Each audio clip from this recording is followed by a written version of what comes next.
یہ حدیث امام بیہقی رحمۃ اللہ علیہ نے لکھی ہے۔ حضور کریم صلی اللہ علیہ وآلہ وسلم فرماتے ہیں کہ جب روزانہ سورج طلوع ہوتا ہے تو اس دن وہ دن اعلان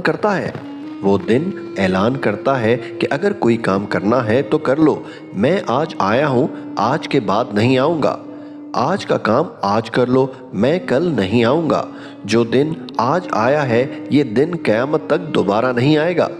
جس کی آج تلاوت رہ گئی، جس کا آج درود پاک رہ گیا، جس نے آج سجدے نہ کیے معاذ اللہ رہ گئے، جس نے آج خیر کرنی تھی آج کے دن وہ نہ کر سکا تو خیر رہ گئی۔ امام شافعی رحمۃ اللہ علیہ فرمایا کرتے تھے کہ میں نے صوفیاء سے ایک بات سیکھی ہے جس نے مجھے زندگی میں بڑا نفع دیا ہے۔